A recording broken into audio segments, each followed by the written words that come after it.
Well, congratulations on both of your wins. How does it feel to have wins at the same time?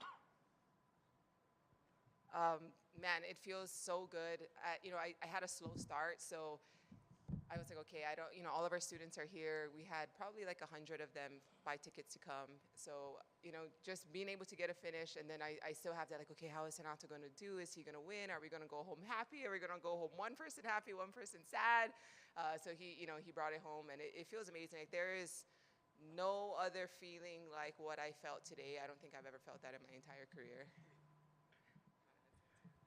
Yeah, I mean, same here. When Raquel won her match, right, just the way that it was going, the comeback of that match and finishing the girl and all you guys saw, I mean, all our team there hyped up, just got me hyped up, and I was yelling way too much. I ended up losing my voice a little bit. So I got to the back room, I was like, my throat was dry, drinking water the whole time. I didn't want to get too full too. Um, but yeah, I feel like that was something that was really in the back, and thankfully I was able to hit it. So I'm super stoked that we both won. Like she said, it's better when we both win. How awkward is it when one of you guys wins and the other one doesn't on the same night? It's happened a couple. It's happened a couple of times, and it is a little hard. Like, we have never. I know there are some like relation couples that they compete with each other. We have never been like that, but it is kind of hard if I win and he doesn't, or he wins and I don't, or it is a little like you want to be happy, but you also want to, be like, what is the word, like, be just kind of conscious of their feelings too. But I feel like the other person is always happy no matter what. Yeah, I feel like in a way we got two chances to win, so it's kind of a steal, like, we're cheating in the game because we never get sad. Like, I can't be sad because if she won, right, and I lost, so like I'll just be happy that she won, and vice versa. I don't feel like we ever felt like a hate for like get out of here for happiness. We are just always both stoked, if at least one of us win. Does it make it even better when you get your submission right in front of all those 100 people that you said bought because it was like perfect right by where all your team looked like they were at? Yeah, I mean, that's just the cherry on top. That's my favorite thing about competing here. Again, we're in Vegas, right? So we have the advantage, like we're locals, but we are also probably two of the only people that we know that compete at this level and run a gym and run a whole business. We've been teaching now for almost 6 years, 5.5 years, almost 6 years. We have our own place for like 3 years about. So we have this giant community, and this is the one place that they can all come and watch. And they are just like, for them, we're just coaches, we're just like, for the kids, just like uncle and auntie kind of vibe. They don't even know what we do outside of there. So when they come here and watch us, it's pretty cool. Yeah, I agree. We get to be like that superhero unlocked. So it's amazing. Like tonight, I think was literally the best moment of my career. Just having everyone there, both of us getting submissions. The last time we both won, I didn't get the submission, so I wasn't that happy about. Like, I was happy, but I was like, oh, it would have been so much better if I also got the submission. But today was just like core memory. It'll live rent free in my head forever. Do you guys prefer to compete at the same time because you guys can go through camp together and then you both are celebrating together, or do you prefer to maybe have one person going so the other can support a little bit more? You guys seem to compete together a lot. Yeah, we've been doing this for like 8 years or almost 9 years together now. So I feel like it happens so often. I think it's a little harder for me because I do a lot of everything.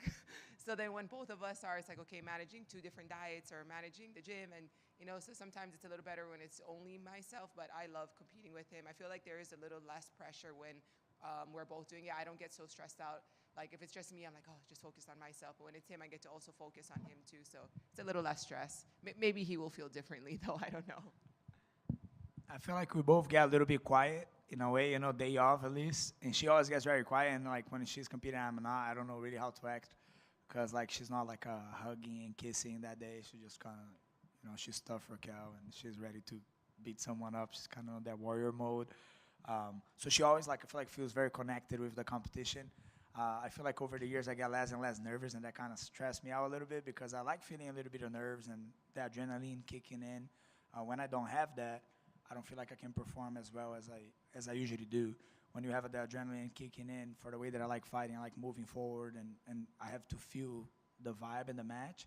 I feel like things unfold a little bit better. So that's why when she's competing, it's a lot better for me because I get to get inside and get a feel for it, get the whole vibe going, the stress, the things that they were doing wrong. So I went out with her, I went out with Gabriel Meira as well. So like I could feel the things that they were like suffering with, either being like, one was breathing too hard and the other one was, just starting slow. I was like, okay, all these things can happen. Just remember that. So it helps me. It does help me. I don't stress about it. I'm thankful they worked out. You're welcome. Yeah, good inspiration for sure. You mentioned MMA eventually. Was that more of just poking fun, or are you being serious with it? No, so the funny thing is I stopped grappling like in the end of 2021. I won Worlds, and I was like, you know what? Now I'm gonna fight MMA because before the last Worlds, I was like, this is my last one. I was already starting to train some MMA training for striking and wrestling and stuff. And I first went to the gym because of wrestling. I was like, I just want to go to a good wrestling program, train with more guys, and I end up going there on the wrong day, jump in and do like some Shark Tank for the guys, help them to train, start going more often, start getting into it. I was like, you know what, I always wanted to do this, but like as my dreams in jiu-jitsu get bigger and bigger, just keep pushing. So I've been training for now almost 3 years, yeah, 3 years already. The thing is I was signed with a different promotion, and I was like 2 years stuck on a contract that kind of held me back a little bit. I feel like I competed the first time, and I lost, and then they never like brought me back for either for grappling or for MMA, and that was kind of a bummer. But again, things just didn't work out the way that I wanted. Like whatever, like that's in the past. Like I had matches like fights that I was gonna do it. People pulled out last minute, so it's just been a long process. I wanted to fight in the end of this year, but I feel like I had a very long year now that I came back to grappling. And part of me is like, you know what, I would like to enjoy the holidays and come back in January. But at the same time, if someone comes with like a good proposal, I'm like, hey man, you want to fight in December in our event? I'm all ears. I'm stoked right now. I'm super hyped that I just competed, so I might keep the momentum going.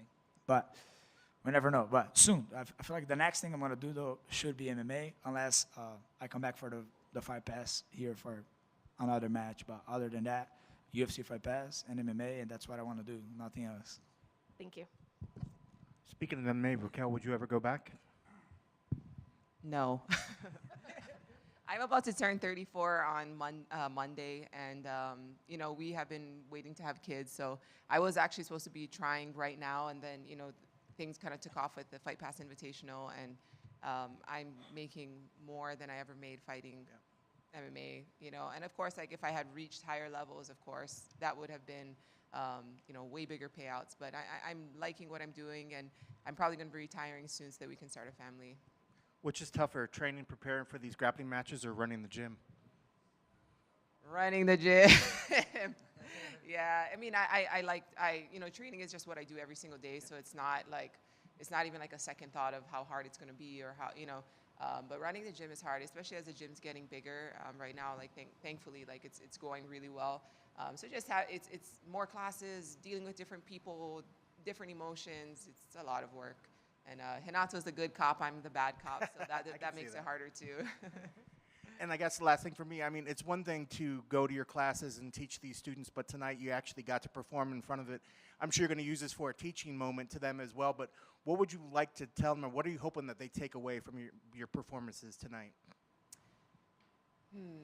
I think, like, one thing that happened for me is that I actually woke up pretty sick this morning. I was, like, feeling like I was having a fever, and I was coughing and stuff all day. Like a bunch of stuff was kind of going wrong, and I was like, I started slow, but I was like, okay, staying focused on, okay, I know that she's gonna get tired. The elevation here is a little bit different. I just need to find one opening to win.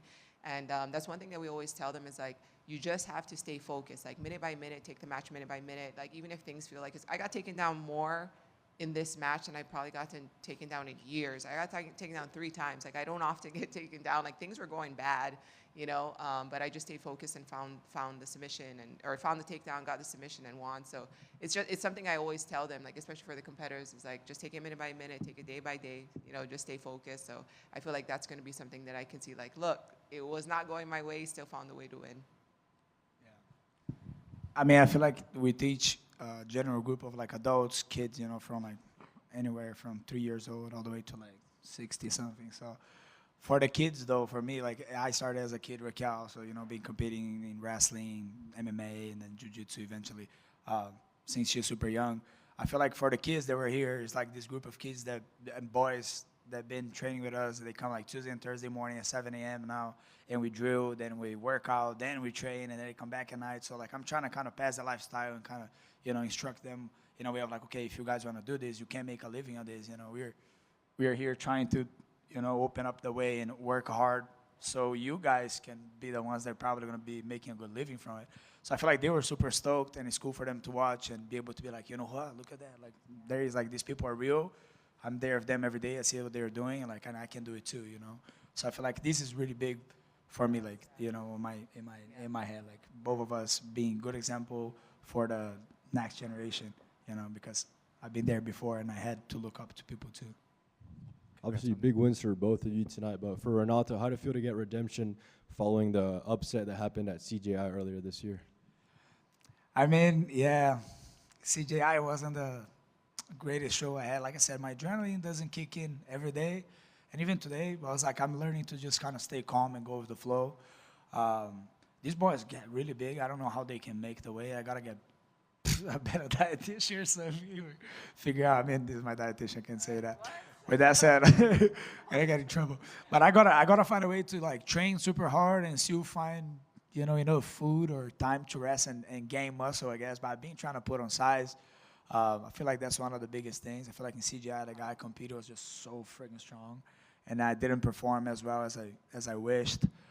So being here today and being able to get back to the good side of things and putting on a good show and getting PJ's heel back, because my ankle been popping every night I go to bed. If I come after Raquel shoot, it's a super light slipper, and my ankle come in popping, I already get caught. I'm like, fucking PJ, man. So now it's back on him. Hopefully his ankle's popping right now too. That's awesome. And I know you said, obviously CGI didn't go the way you wanted to, but a lot of people really enjoyed the turnout of that event, and a lot of it was because of the pit-style matches. Do you think Fight Pass Invitational should adopt some pit-style matches in the future?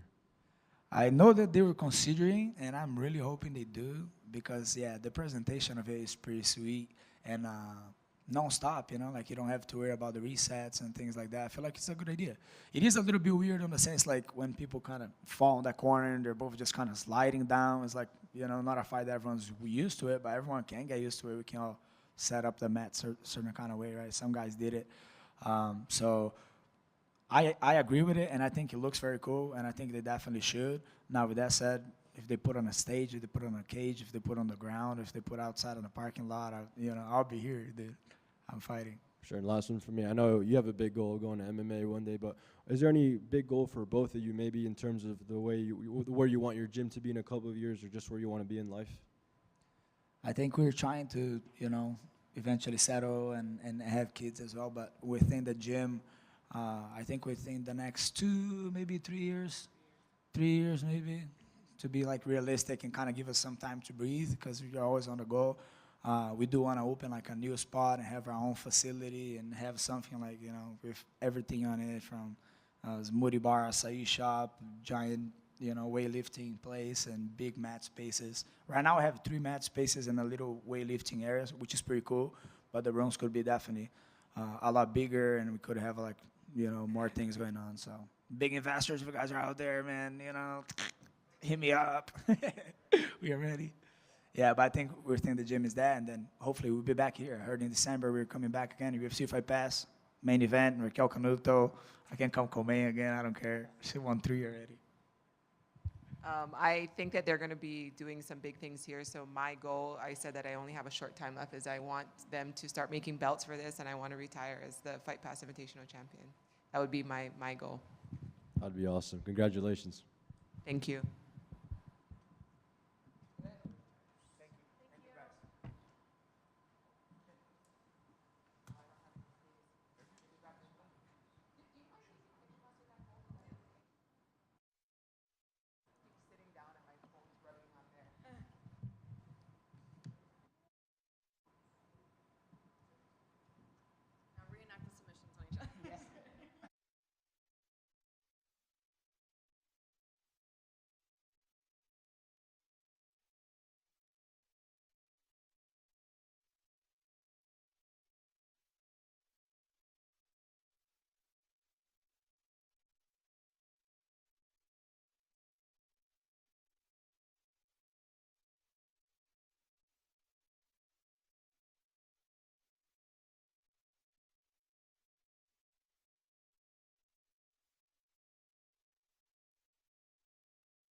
Congratulations again. Are you supposed to plug a podcast?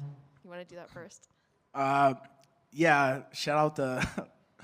I have a podcast. It's called the Simple Man Podcast. You can find us on Spotify, YouTube, anywhere podcasts are found. Our most recent episodes was with Aljamain Sterling and the current reigning UFC champion Marab. So, thanks to those guys for coming on. What was the wildest topic you guys discussed? Weight cutting. We asked Marab like, hey, like in the dark, deep depths of your weight cut, like how's it go? He was like, well, a lot of times I feel terrible, but sometimes when I need energy, I eat cake. That was very unexpected for the champ to say. So, yeah. So did you eat cake this week? I didn't. Well, I don't cut weight, so cake is just it's normal. It's already worked into your. Did you write like a message to yourself on top of it, or get like your picture put on it? No, I typically save the funfetti cupcakes for my birthday with chocolate icing. But besides that, I'll stick to like maybe I'll eat a date with peanut butter and try to convince myself that's cake. So what did you think of your opponent in there? Oh, I thought my opponent is very tough. You know, a truly one of the top wrestlers. He's got I think he's an NAIA or Division II national champ. So quite a prestigious title he holds, and it's just a little bit different. Like I also started off wrestling. I wrestled through high school, a little bit in middle school. I did 1 year of Division III college, but I continued to study the sport of wrestling as well as the sport of jiu-jitsu. So when it comes to blending both together and grappling, this is my thing. Were you getting frustrated with the referee? No, not frustrated, because I know they're just trying to do their job to the best of their ability. But it was my understanding that when you go out of bounds in a certain position, you're supposed to restart in that same position. So when I got to the body lock and it was like defending an Uchimata, and I was out of bounds with my hands locked around the waist. I was under the assumption that we're going to restart in that same position. But that didn't happen. And it is what it is. You got to roll with the punches and just have confidence that you're going to get back to a more dominant position and get your required outcome. I know last week I asked you if it felt like this was a CJI versus ADCC match. Did it feel like that? Now that you've done it, did it feel like that? Or no.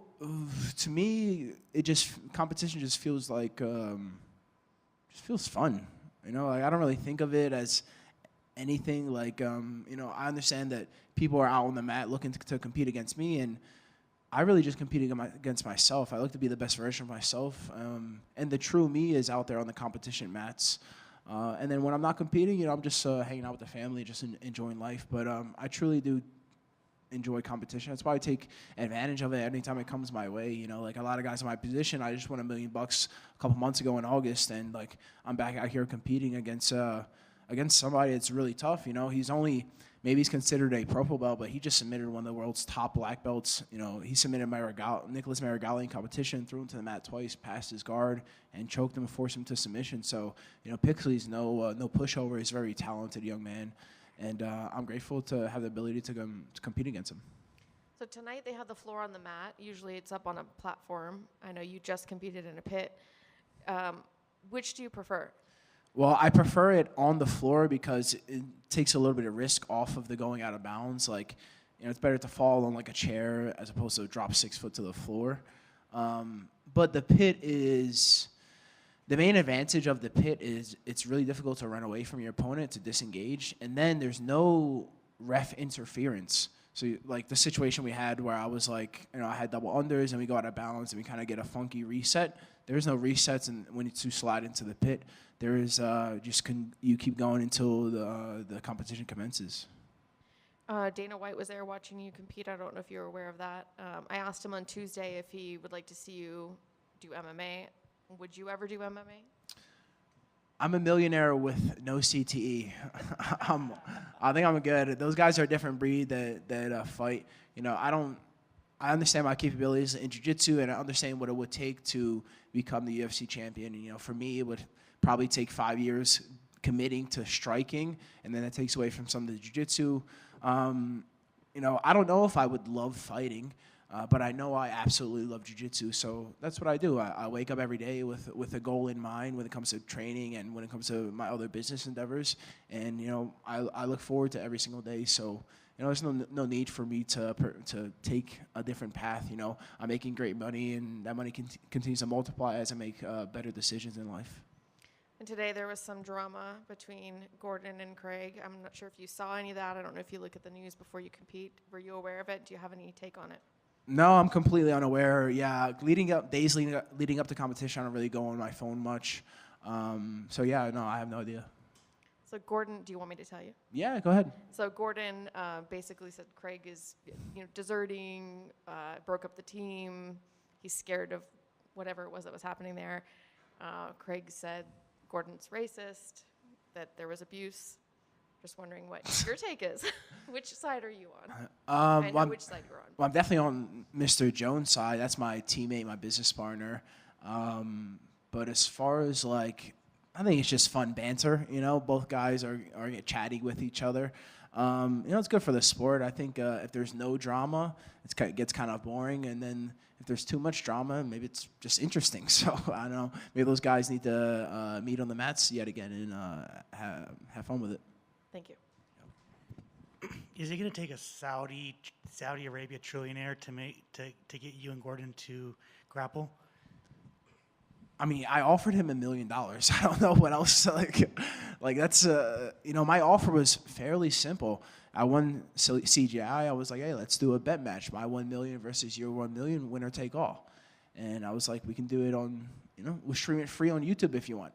And he came back a couple weeks later with a rebuttal that was like, all right, I'll do the match only if Craig Jones competes with me on the same day, and only if my stomach doesn't hurt, and only if it's a no time limit match, and only if it's under these rule sets. And I was like, he wrote to me, his answer was like reading a text from a girlfriend that's breaking up with you. It was super long. After the first period, I'm kind of out of there. You know what I mean? I'm not much of a reader, more of an audiobook kind of guy. So, yeah, I don't know. Was it kind of a yes, kind of a no? So who knows? Do you think that match is going to happen, or is it just going to be kind of back and forth? Every time you grapple, he's going to say something. Every time you grapple, you might say something. Is it just going to, what do you think is going to happen? He doesn't want to lose. If you look at what happened, right? He beat me twice when I had 3 years, maybe 3.5 years of jiu-jitsu experience. And with that, I went from getting submitted, right? Then 3 months later, train some leg locks. Then I break his foot in competition. And then at the end of the match, I lock up a rear naked choke, force him to tap at the bell. And it's like, he sees the reality of it. And then you add on what's it been 3 years since then. I mean, my progress has been tremendous. You look at my most recent competitions, I went from beating guys in close matches to dominating to now submitting the past 5 opponents. So, yeah, it's not looking good for him or anybody really. It's not even about the name Gordy. He's good. He's great grappler. But I want all the best guys. Bring him my way. I think the biggest match that could probably be made right now is you versus Victor Hugo. Obviously, that's the match that was supposed to happen at CGI. Do you think that's big enough, or is that the biggest fight that can headline this UFC Fight Pass Invitational? Yeah, I mean, I would take Hugo. I would take Karen Duarte. I would take Pena, Felipe Pena as well. So any of those guys, let's do it. And finally, for me, you were in attendance for Cody Steele's win on Tuesday. Just what were your thoughts on that? Yeah, shout out Cody Steele, man. Truly dominant performance. He fights like a dog, like fucking somebody with rabies or something, man. It's a scary sight. And you can tell he truly is passionate about fighting. So, I really resonate with that. And he's we're both kind of living in the Austin, Texas area for a while. He moved down here to Las Vegas, Nevada nowadays. But it's great to see, kind of a Texas local do his thing on the world stage. Congrats. Yep, thank you. Thank you. Like it was mentioned earlier, Dana White was in attendance. He seemed to really be enjoying the action tonight, especially your win today. So what do you make of a guy like him with all the endeavors he has going on, really getting invested more into grappling? Yeah, I mean, it's definitely awesome for us. I appreciate anybody that tries to grow our sport, especially with the UFC and Dana White, with the kind of audience that they have. They can really make us more professional. There's more money to be made in sports, more eyes to be on the sport. And I think with the right matchmaking, the right rule set, which UFC has, continue to be more and more entertaining every time. And how do you feel being really on the forefront of this exponential growth. I mean, stuff like your CGI win got a lot of eyeballs from all over the world, and I feel like if you ask a casual person, Nick, you're one of the first names they would bring up. So how does it feel to be on the forefront of this growth? Yeah, it feels great. I think something like almost 3 million people tuned into CGI over the 2 days, which is unheard of when it comes to jiu-jitsu. So, you know, what Craig Jones has done for the sport, and Craig Jones and Seth Bilal, the two partners that made CGI happen, truly impressive.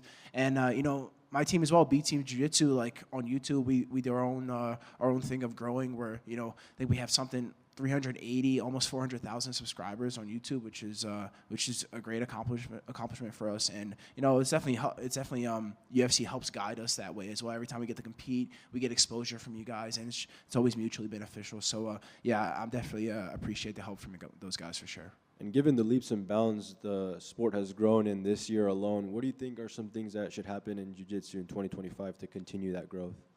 I think we need walls.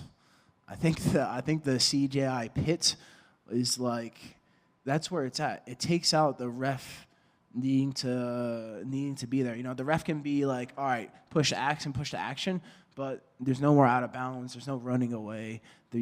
It's sliding down the pit is symbolic of closing the cage door when it comes to jiu-jitsu. So I think implementing some kind of walls would be very beneficial to the audience.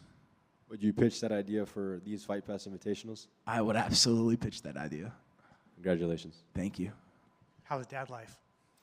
Yeah, dad life is great. I think I'm getting stronger bi-weekly.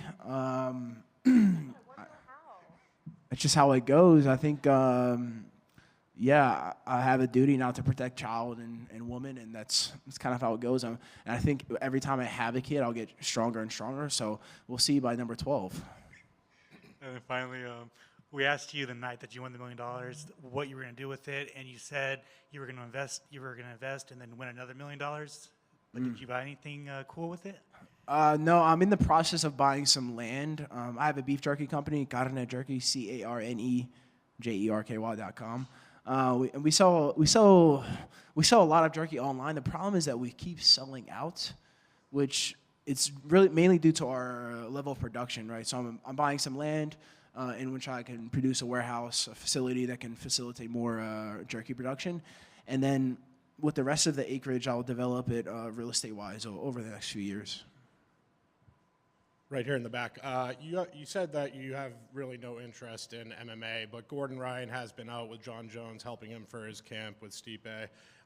Have you been contacted by any fighters, kind of any strikers that have maybe come and asked you to come help with their grappling, or is that something you'd have any interest in doing in the future? Yeah, I would definitely be an MMA coach. Jiu-jitsu for MMA coach in the future. I've had many talented UFC fighters and some Bellator guys as well contact me, swing by B Team, train with us. But as far as like facilitating a camp, it's difficult for me to do now because I am in the prime of my career and I will be here for the next few years. So I have to be kind of selfish. But once I get like kind of one foot out the door in the jiu-jitsu stuff, I can focus on my fighters. I don't like to half-ass anything. So either I'm coach or either I'm grappler. So in the far future, I can give more attention to fighters and truly develop some champions. But we do have one B Team grappler that's on his way to the top. I believe he's 3-0 right now, Damian Anderson. I'm sure we'll see him in the Contender Series and over the next few fights. And in my opinion, that kind of athlete, his dedication, his intelligence. What am I trying to say? The way he approaches the sport is very, very intelligent. So I can see him doing very well and being UFC champion one day. Congrats on the win. Thank you. Thank you.